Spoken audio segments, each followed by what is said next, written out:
મોરબી જિલ્લાના ખેડૂતનો ખૂબ ખૂબ આભાર માનું. આજથી 2 મહિના પહેલાં મિટિંગ કરી ત્યારે કીધું હતું કેનાલ રિપેર થાય થોડુંક મોડું થશે, પણ અત્યારે પાણીની વ્યવસ્થા માટે 2 દિવસ પહેલાં બેહી અને કેનાલનું માળિયા પાણી પહોંચી ગયું છે. મચ્છુમાં પાણી થોડું ઓછું આવે એ વધે એના માટે પ્રયત્ન છે. આજે સાંજે બ્રાહ્મણી આખી ભરાઈ જશે. ટાંકીથી પાણી આવે એટલે મોરબી તાલુકો 150 કિલોમીટર થાય, એટલે ટાંકીથી પાણી આવવાની બ્રાહ્મણી આજે સાંજે ફૂલ ભરાઈ જાય એટલે આજે રાતે બ્રાહ્મણીનું પાણી છોડી દેશે. એટલે મોરબી તાલુકાના ખેડૂતને એ બ્રાહ્મણીનું પાણી મળી જશે, માળિયા તાલુકાને મળી ગયું. અને જે મચ્છુમાં પાણી આવે છે એ વધારે આવે અને કઈ રીતે એ ગામડા મચ્છુમાં પાણી આવે એના પ્રયત્ન છે.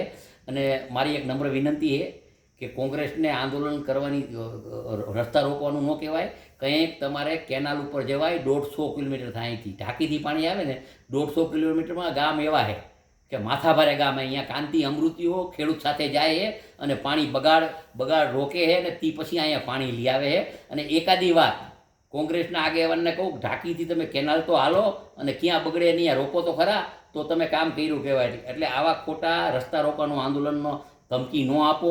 પાણી આજે 8 વાગે બ્રાહ્મણી ભરાઈ જશે અને પછી બ્રાહ્મણી આખી ભરાય પછી જ મોરબીને ખેડૂતને પાણી મળે. એટલે આજે રાતે બ્રાહ્મણીનું પાણી છોડી મૂકશે.